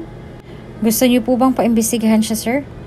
Tanong ng tauhan niya habang nakatitig sila kay Iris, na ngayon ay seryosong nakatayo sa gilid ng koridor habang may kausap na paniguradong isa sa mga kaibigan niya. Pwede ko po kayong bigyan ng reports tungkol sa kanya kung kinakailangan po. Ako na pong bahalang humalugog sa lahat ng mga files na meron siya. Hindi na kailangan, Gilbert. Ako nang bahala ron. Sagot ni Greg sa kanya na ikinatango naman ito. Sa mga lumipas na araw ay nagpatuloy lang ang ganoong trato nila sa isa't isa. Halos ikahiya siya ni Iris dahil sa kalagayan niya, lalo na sa tuwing wala siya, kaya naman halos pagtinginan si Greg ng mga empleyado niya sa tuwing dadaan siya sa lobby kung saan madalas na huminto at makichismis ang fiancé niya. Anong problema, Candice? Tanong niya sa head na naroon dahilan upang bumaling ito ng tingin sa kanya. Dahil ba ito kay... Huwag po kayong mag-alala, sir, binalaan ko na sila. Kapag hindi sila sumunod sa akin, tatanggalin ko sila. Sagot nito na marahan niyang tinanguan. Wala siyang ideya sa kung ano man ang plano ni Nanette. Kung dahil ba ito sa green card at visa na gusto nitong makuha mula sa kanya, tingin niya ay hindi na dapat pang umasa si Nanette sa mga bagay na yon. Sa oras kasi na malaman niyang ginagamit lang siya ng dalaga, hindi talaga siya magdadalawang isip na makipaghiwalay rito, kahit nagaano niya pa itong kamahal. Nanette, anong ginagawa mo? Tanong ni Arthur nang sumugod siya sa kwarto ng pinsan. May ginagawa ka ba? May iutos sana ako sa'yo ngayon. Umalis si Nanette sa pagkakahiga sa kama niya bago inosenteng bumaling ng tingin sa pinsan. Wala namang kuya, ano pang iuutos mo? Puntahan mo si Iris ngayon sa trabaho niya. Kailangan ko ng pambayad sa tubig ngayon. Kung hindi tayo makakabayad ngayong araw, mapuputulan na tayo. Singal nito. Pero, aniya sa nanginginig na tono nang maalala niyang banta ni Iris sa kanya na wag siyang pupunta sa trabaho niya para lang sa mga ganoong klase ng dahilan, at lalo na kapag mismong si Nanette ang pinapunta nila. Ayaw ni Iris na nagpupunta ako sa trabaho niya, baka magalit na naman siya sa akin at mag-away na naman kaming dalawa. Mas natatakot ka pa talaga sa babaeng yon kaysa sa akin, Nanette? Galit nitong sambit na ikinayuko niya na lang. Sabihin mo sa akin kapag binugahan ka na naman niya ng apoy, ako ang haharap sa kanya. Sa ngayon ay pumunta ka muna sa kanya at nang sa ganun ay maibigay niya na yung pera na pambayad sa water bill. Bili nito rito bago lumabas ng kwarto niya. Dahil nga utos ng kuya niya, wala na siyang ibang nagawa pa kung hindi ang sumunod. Sa katunayan nga lang ay wala talaga siyang ideya sa kung saang hotel man nagtatrabaho si Iris. Mahigpit niyang bili nito noon na huwag pupuntahan si Nanette sa hotel na yon dahil natatakot siya na baka pagkamalan siya si Iris ng mga kaibigan niya. Isa iyon sa mga bagay na kinaaayawan ni Iris, ang maipagkumpara silang dalawa dahil nga sa magkamukha sila, kaya naman kabilin-bilinan niya kay Nanette noon na huwag babalaking pumunta roon. Ngayon na naroon siya sa harap ng building, wala siyang ibang pagpipilian kung hindi ang tumuloy na lang sa paglalakad papasok. Kahit na aminin niya man o sa hindi, ay kinakabahan na siya sa magiging reaksyon ni Iris sa oras na malaman nitong naroroon siya. This is it, Nanette. Tanggapin mo na lang ang apoy ni Iris. Aniya sa sarili bago niya hinawakan ang puting balabal na nakabalot sa leeg niya bago siya nagdesisyong pumasok sa loob. Hindi siya sigurado sa address na pinuntahan niya, kaya naman bago pa man mapahiya, hindi na siya nagdalawang isipan na dumiretso sa front desk upang doon na magtanong. Kung hindi lang dahil sa brochure na nakita niya sa kwarto ni Iris, baka hindi niya na natagpuan pa ang hotel na ito at baka siya na rin ang tumatanggap sa lahat ng mga singal ng kuya niya ngayon. Ikaw ang katulong nila Iris, hindi ba? Tanong ni Mildred nang aksidente niya makita si Nanette na naroroon. Agad naman na nangunot ang noon ni Nanette nang dahil sa narinig bago siya nagtatakang bumaling sa babaeng yon. Sa halip na humingi ng paumanhin ay wala itong ibang nagawa kung hindi ang ngumiti sa kanya na hindi niya naman ginantihan. Marahil ay wala talaga itong alam sa pamilya nila, o baka naman katulong lang talagang pakilala ni Iris sa kanya sa lugar na yon. Nasa taas si Iris kasama yung boyfriend niya. Ipapatawag ko na lang siya sa line para sabihin nandito ka. Sa ngayon, dun ka muna sa sofa na naroroon. Tatawagin na lang kita kapag pababa na siya. Bili nito sa kanya na marahan niyang tinanguan at sinunod na nga ang payo nito sa kanya. Nang dahil sa init na nararamdaman mula sa mataas na sikat ng araw sa labas, hindi na siya nagdalawang isipan na hubarin ang puting balabal na suot niya at agad itong nilagay sa lamiseta na naroroon. Tulad nga ng sinabi ni Mildred, siya na nagdesisyon na tumawag kay Iris sa kabilang linya upang iparating sa kanya na naroroon ang katulong nila sa bahay para lang makita siya. Nung unay may ngiti pa sa labi ni Iris nang sinagot niya ayon, ngunit nang malaman niya kay Mildred na naroroon ang katulong nila, which is si Nanette, doon siya kinilibutan sa takot at sobrang kaba. Hindi ba't sinabi ko sa kanya na huwag pupunta rito? Angil niya bago tuluyang pinatay ang tawag. Halos mapatalon pa siya na makita niya si Greg na kunot noong nakamasid sa kanya nang bumaling siya ng tingin dito. Oh, Greg, maayos na ba yung paa mo? Hindi na kumikirot. Sagot nito sa kanya bago niya inibang usapan. Bakit ganyan ang mukha mo? Sinong tumawag sa'yo? Sa lobby lang, may naghahanap kasi sa akin sa baba. Naghahanap ng pambayad sa bills kaya aniya bago nagkibit ng balikat at bumunot ng pera sa wallet niya. Katulong lang yun, huwag kang mag-alala. Baka inutusan na naman ni Kuya na pumunta dito para hingin yung bayad sa tubig. Sa halip na sumagot ay walang iba nagawa si Greg kung hindi ang bumuntong hininga na lang at ilang segundo lang lumipas ay muli ulit itong nagsalita. Gusto ko makilala ang buong mong pamilya, Nanette. Anito na ikinatigil niya. Malapit na tayong ikasal. Plus engaged na tayong dalawa. So dapat lang talaga na makilala ko ng buong mong pamilya. You sure? Natatawang tanong pa ni Iris bago napakamot sa ulo. Tingin ko hindi pa ngayon ang tamang panahon para dyan, Greg. At kailan naman ang tamang panahon kung ganon? Kunot noon itong tanong na hindi niya kinibo. Sa huli, wala nang iba nagawa si Greg kung hindi ang hayaan si Iris na maglakad palayo. Dahil halata naman sa itsura ng dalaga na nagmamadali na ang talaga ito. Nangako naman ito na paplanuhin nila ang tungkol doon mamaya. Kaya naman hindi na rin naman siya nagdalawang isip pa na pakawalan ang dalaga. Sa kabilang banda ay galit ang rumihistro sa mukha ni Iris nang sandaling makita niya si Nanette na tahimik lang na naghihintay sa lobby. Bahagya pa itong napatayo sa harapan niya bago tinanggap ni Nanette ang pagbato ng pera ni Iris sa mismong mukha niya. Nang dahil sa ginawa ni Iris, nakuha niyang atensyon ng lahat. Maging ang ginawa niya kay Nanette ay hindi nakatakas sa mata ng ilan sa kanila. Kaya naman, may ilan pa ang lihim siyang hinusgahan mula sa malayo. How many times do I have to tell you na wag kang pupunta rito kahit na anong mangyari, Nanette? Bobo ka ba talaga at sobrang hirap para sa intindihan ng bagay na yon? Iris, inutusan lang naman ako ni Kuya na... Tanga! Sigaw ni Iris sa kanya. Bago niya galit na hinawakan sa braso si Nanette at kinaladkad palayo. Dahilan upang maiwan nito ang balabal na dala niya kanina na naroon sa lamiseta. Uminto sila sa paglalakad nang maihatid niya sa labas si Nanette. At patulak na binitawan na ikinaatras naman ito. Sa susunod na uulitin mo to, hindi na talaga ako magdadalawang isipan na palayasin ka sa bahay. Naiintindihan mo ba ako? Dagdag pa niya bago siya umismid at nagmamadaling tumakbo papasok sa loob. Wala namang iba nagawa si Nanette kung hindi ang tahimik na lang na maglakad palayo. Nasa bahay na siya nang maalala niya ang balabal na naiwan niya sa lamiseta ng lobby ng hotel nila Iris. Hindi na rin naman siya nagdesisyon pang balikan iyon dahil natatakot siya sa mga banta ni Iris. Alam niyang totohanin nito lahat ng banta nito sa kanya kaya naman hindi na siya nagdalawang isipan na sundin na lang ang sinabi nito kanina. Pagbalik ni Iris sa taas ay agad na nangungunot ang noon ni Greg habang nakatitig sa kanya. Bakas kasi nakabado ito at halatang galit kaya naman tulad ng tinanong niya kanina, ito ulit ang sinagot niya rito ng tinanong niya. That was just my maid, Greg. May pinabigay lang ako sa kapatid ko. Pagod nitong sambit bago siya nagpaalam sa binata at nagpatuloy na sa duty niya.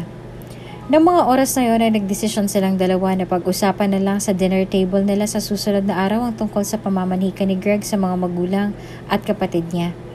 Hindi niya alam kung bakit pero tila ba excited din siya na makausap ng personal ang katulong ni Nanette na madalas niyang banggitin dito sa tuwing mag-uusap sila. Walang kaide-ideya si Greg na ang katulong na tinutukoy ni Iris mula noon hanggang ngayon ay ang babaeng may ilang buwan niya na rin hinahanap noon pa man. Ano kayang mararamdaman niya sa oras na malaman niyang iba ang katauhan ng Nanette na nagpapanggap sa kanya ngayon? Sir? Walang iba nagawa si Greg kung hindi ang kunot noong bumaling sa isang intern na sinadya pang habulin ng distansya nilang dalawa. Agad na nangunot ang noon niya ng sandaling iabot nito sa kanya ang isang puting balabal na tinanggap niya naman at kunot noong pinagmasdan to. Ano to? Naiwan po yan ng girlfriend niyo sa lobby ng isang araw. Inutusan po ako ni Ma'am Mildred na personal na iabot sa girlfriend niyo yung balabal na yan, pero since nandito na po kayo sa inyo, ko na lang po iaabot. Anito bago nagpaalam na umalis. Dahil nga may duty pa si Iris sa mga oras na yon, nagdesisyon na lang si Greg na mauna na sa restaurant na napagkasunduan nila kung saan nga ba sila magkikita. Habang naghihintay sa upuan niya sa mesang kinuha nila, hindi niya naiwasang pagmasdan ng balabal na yon. Hindi niya alam kung bakit, pero tila ba pamilyar sa kanya ang puting balabal na yon. Para bang nakita niya iyan sa kung saan. Hindi niya lang maalala, kaya naman pala isipan niyan talaga sa kung saan nga ba niya nakita ang balabal na yon. Sorry, traffic kanina. Bungad agad ni Iris sa kanya bago ito peking humalik sa pisngi niya at agad na naupo sa bakanting upuan na nasa harap niya. Nag-order ka na ba, Greg? Grabe, hindi ako nag-lunch kanina kaya ngayon lang ako nakaramdam ng gutom. Sana nakapag-order ka na. Alam ko kasi hindi na ako tatagal kung paghihintayin pa nila tayo ng kalahating oras para sa order natin. Magkakasunod itong sambit. Walang ibang nagawa si Greg kung hindi ang salubungin ng tingin sa kanya ni Iris bago niya inaabot sa dalaga ang puting balabal na ibinigay sa kanya ng isa sa mga baguhan niyang empleyado kanina. Wala namang iba nagawa si Iris kung hindi ang unti-unting bumaling ng tingin sa puting balabal na iniabot sa kanya ni Greg na hindi niya naman tinanggap. Ano yan? Naiwan mo raw sa lobby ng isang araw. Inabot lang sa akin ng staff sa hotel. Sa'yo raw yan kaya tinanggap ko na. Ani sa seryosong tono dahilan upang bahagya pang matawa si Iris. What's funny? Sa ilang buwan nating pagkakakilala, hindi mo pa rin ba ako kilala? Natatawa niyang saad na ikinataas ang kilay nito. Hindi ako gumagamit ng ganyan. Masyado yung malayo sa fashion style ko. Kaya baka nagkakamali lang yung intern na nagbigay sa'yo niyan. Si Mildred na mismo nagsabi na sa'yo to, Nanette. Ay nako, nagkakamali lang siya kung ganon dahil hindi akin yan, Greg, okay? Anito na ikinabuntong hininga niya na lang bago niya tuluyan kinuha ang balabal na yon. Ano na? Nakapag-order ka na ba? Walang ibang nagawa si Greg kung hindi ang seryosong tumango sa kanya at sumagot na lang sa lahat ng katanungan niya. Habang nakikinig sa mga rants ni Iris sa buong maghapon niya, hindi niya naiwasang makaramdam ng kuryoso sa kung sino nga ba ang nagmamay-ari ng balabal na yon. Ang sabi ng security guard na nakausap niya kanina bago siya dumiretso dito ay nakita niya raw na suot iyon ng isang babae na pamilyar din sa mga mata niya. Kamukhang kamukha raw ito ng nobya niya, kaya naman doon na siya tila ba nakaramdam ng kuryoso. Kung hindi ito kay Nanette, sino nagmamay-ari ng balabal na to kung ganon? Prepare the CCTV footages. Aniya sa bantay na namamahala ng mga security personnel na humahawak sa mga CCTV recordings ng kabuuan ng hotel. Gusto ko makilala kung sino nga bang nagmamay-ari ng balabal na to. Pagkatapos ng halos kalahating oras sa panonood sa mga footages na nangyari noong araw na yon, hindi kalaunan ay tuluyan na rin nilang nahanap ang nagmamay-ari ng balabal na yon. Halos matigilan at matulala siya nang makitang pamilyar na babaeng kumakausap kay Mildred ng mga oras na yon. Si Greg na mismo ang nag-zoom in sa kuha na iyon dahil ng una ay hindi pa siya makapaniwala sa nakita niya. Nung makumpirma niya ang kahawig ng babaeng yan si Nanette, doon tila ba dumagundong ang kaba sa puso niya.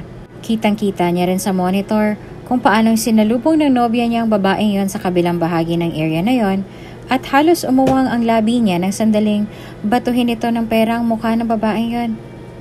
Bakit sila magkamukhang dalawa? Kakambal ba ng nobya niya yon? Paano kung impostor ang... Pinatawag niyo raw po ako, sir? Tanong ni Gilbert nang sandaling pumasok siya sa loob ng opisina ni Greg. Natagpuan niya ngayon ang boss niya na wala sa sariling nakatayo habang nakatitig sa mga skyscraper na nasa labas ng bintana ng opisina niya. Nang marinig ang boses ng tauhan niya, doon lang nagdesisyon si Greg na bumaling ng tingin kay Gilbert na hanggang ngayon ay nakatayo pa rin sa harap ng mesa niya habang naghihintay sa iuutos niya rito ng mga oras na yon. Gusto kong imbestigahan mo ang girlfriend ko. Alamin mo kung anong background info niya. Sinong pamilya niya, saan siya nagtapos at ano ang tunay niyang pangalan. Sagot nito na marahan itong tinanguan. Mga gaano mo katagal matatapos yan? Less than a week, sir. Rush it. Utos nito na muli nitong tinanguan. Gusto ko bago matapos ang linggong to, malaman mo na kung anong tunay na katauhan ng girlfriend ko. At kapag natapos mo yan, don't forget to withdraw 3 million from my account. Hindi ako makakatulog hanggat hindi ko nalalaman ang tunay na katauhan ng babae nakita ko sa CCTV. Dagdag pa niya, bago siya bumaling muli sa bintana at umiling sa sarili nang dahil sa labis na dismaya sa nangyari. Hindi niya maipagkakailang dismayado siya ngayon dahil sa dami ng mga buwang lumipas. Bakit ngayon niya lang naisipang paimbestigahan ang nobya niya? Bakit ngayon kung kailan komplikado na ang lahat? Tsaka niya lang malalaman ang tunay na katauhan ng nobya niya? Her real name is Iris Ann Videla. Nakatira siya sa isang malaking bahay malapit sa Santo Tomas. Kasama ang mga magulang niya, Rafael and Teresita. And older brother niya si Arturo Videla. May pinsan naman siyang nagngangalang Nanette Ramos. Doon tila ba huminto ang mundo ni Greg sa pag-ikot. Hindi niya alam kung bakit pero tila ba huminto rin ang puso niya sa pagtibok. Nang marinig niya sa private investigator niya ang pangalan ni Nanette sa listahan ng mga kasama ni Iris sa bahay. May galit siyang nararamdaman ngayon kay Iris dahil bakit sa dinami-rami ng pwede niyang gawin? Bakit pagpapanggapang napili nito? Hindi kalaunan ay nagdesisyon na lang si Greg na hanapin ang address ng bahay nila Iris sa lugar na sinasabi ng private investigator niya kanina. Hindi na rin naman niya dinala ang wheelchair niya sa kasabikang makilala ng personal si Nanette. Oo, magkamukha silang dalawa ni Iris. Pero hindi naman siguro niya sasayangin ang pagkakataong yun na makasama niya ang dalaga sa personal, hindi ba? Pakiramdam niya yung daming nasayang na panahon sa kanilang dalawa nang dahil sa nangyari. Kung bakit ginawa ni Iris sa kanilang dalawa yon ay hindi niya alam. Ang tanging importante na lang sa kanya ngayon ay ang makasama at makausap sa personal ang babaeng dapat nung una pa lang ay pinangakuan niya na ng kasal. Habang naglalakad patungo sa malaking bahay na naroon, hindi na napigilan ni Greg ang sarili niya na matigilan, lalo na nung matanaw niya sa bakurang yon ay isang dalagang kahawig na kahawig ni Iris. Basang-basa ng tubig at pawis ang puting bestida na suot nito. Kahit nabakas ang pagod sa mukha nito mula sa paglalaba at pagsasampay ng damit sa sampayang naroroon. Kahit na papaano ay lumilitaw pa rin ang natural nitong ganda. Hindi niya rin may ipagkakailang. Ngayon nakita niya na sa personal si Nanette, doon lang din niya napagtantong sobrang laki ng pinagkaiba nilang dalawa ng pinsan niya. Kung alam niya lang nung una pa lang. Greg? Gulat na tawag ni Nanette nang mamukhaan niya ang lalaki nakatitig sa kanya sa labas ng bakuran nila. Greg, ikaw ba yan?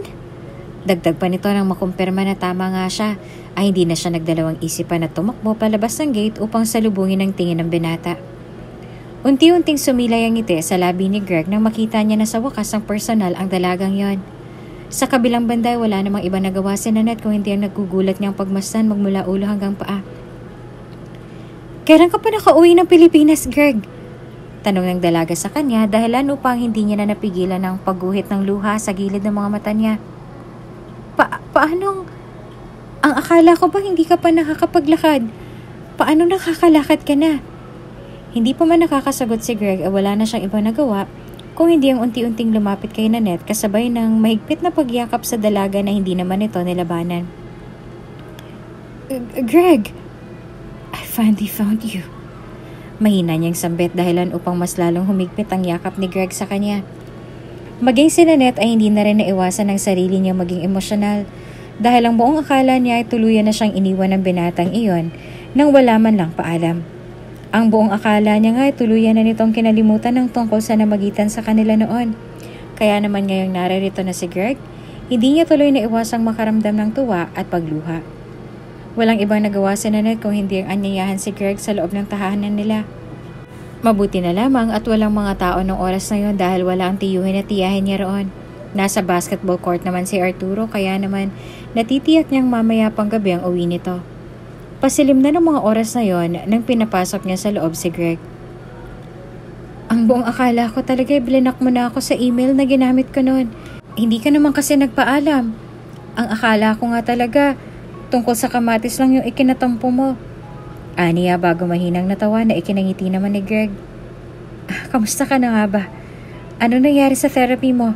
Iyon bang dahilan kung bakit nakakalakad ka na ng maayos ngayon? Walang problema sa mga paa ko, Nanette. Sagot ni Greg sa kanya na ikinatigil niya. Sinabi ko lang yun sa'yo noon na may kapansanan ako just to test you. Nung mapagtanto ko na ang personalidad ko ang nagustuhan mo. That's when I decided na umamin na sa'yo. Actually, wala naman talaga akong balak na magpakita sa'yo na ganitong ayos ko. Nung malaman ko sa sekretarya ko na naririto ka, hindi na ako nagdesisyong pumunta rito ng ganitong ayos ko. Ikaw naman, natatawang saad pa ni Nanette na ikinangiti niya na lang. Sa mga buwang lumipas, bakit nga ba hindi ka na nagre-reply sa akin? Alam mo ba na minsan ko na rin inisip na baka ginost mo na ako? Ang sabi nga sa akin ng kaibigan ko, sobrang babaw lang talaga ng pinag-awayan natin. Lalo na kung dahil lang sa kamatis kaya mo ako blinak. That's not about it. Natatawang saad ni Greg bago siya umaya sa pagkakaupo at muling naalala ang tungkol kay Iris at sa ginawa nito sa kanya. Ang totoo kasi niyan. Hindi alam ni Iris kung anong mararamdaman niya ng mga oras na yon. Nasa kalagitnaan kasi sila ng kwentuhan nila Mildred kanina na makita niyang hindi sinasadya sa photo album na nasa phone niya ang litrato niya kasama ng pamilya niya at ni Nanette. Nang bumaba mga mata niya sa puting balabal na nakabalot sa balikat nito sa picture na aksidente niya nakita, doon lang tila bumalik sa alaala niya ang lahat. Posible nga kaya na kay Nanette ang balabal na yon? Buisit! Sigaw niya sabay hampas sa manibela.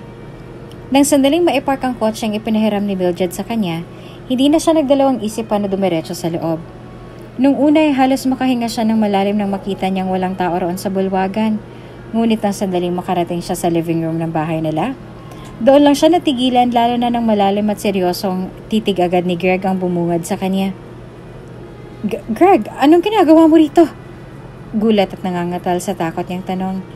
Walang ibang nagawa si Greg kung hindi ang bumuntong hininga bago siya nagdesisyong tumayo sa kinauupuan niya. Dahilan upang unti-unting manlaki ang mga mata niya sa gulat.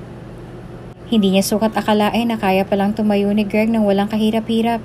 Para saan pa ang wheelchair na ginagamit niya sa pang-araw-araw kung kaya niya naman palang suportahan ang sarili niya sa pagtayo na hindi man lang nangangailangan ng suporta. Nakakapaglakad ka? Nagulat ka ba, Iris? Tanong ni Greg sa kanya. Dahilan upang unti-unting manlaki ang mga mata niya sa gulat sa tono ng pananalita nito ngayon sa harapan niya. Oh, bakit nagulat ka? Hindi mo ba inaasahan na malalaman ko kung ano ba talaga ang binabalak mo, ha? Greg, let me explain. Explain na ano? Tanong ni Nanette sa kanya.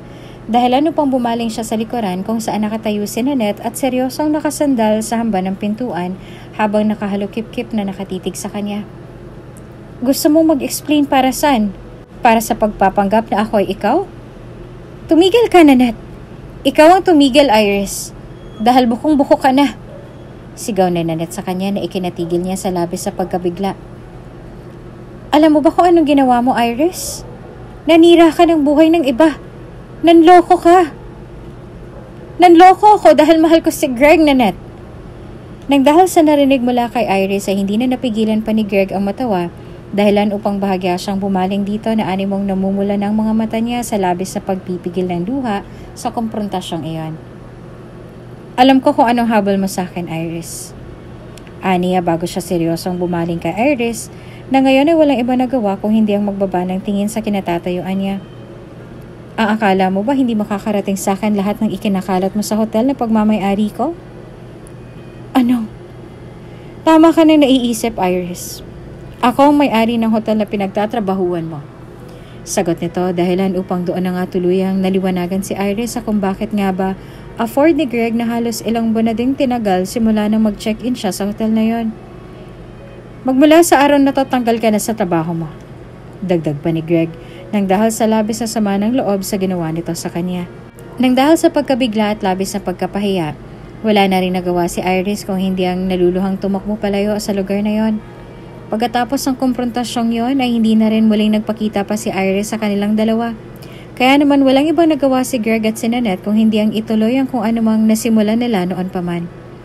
Tulad ng ipinangako niya kay Iris noon, tinupad niyang pangako niya sa dalagang iyon kay Nanette na maikasal sa ibang bansa at doon na nga tuluyang bumuo ng sarili nilang pamilya.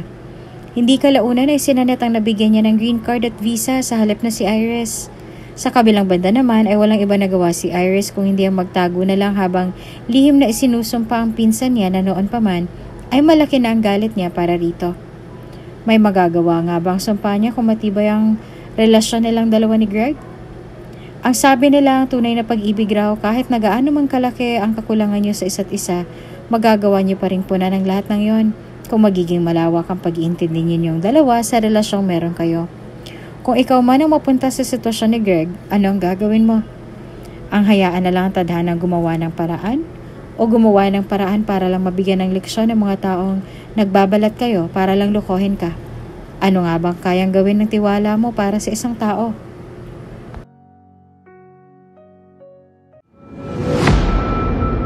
Kung bago ka pa lang sa channel na ito, Ate Jane TV, huwag kalimutang pindutin ang notification bell and subscribe button. Sana po hindi naman malaking abala sa inyo ang pagpindot ng subscribe button dahil ang kapalit po nito ay ang pagsuporta para makapag-produce ng mga libreng stories sa mga channels ni Ate Jane. Maraming salamat!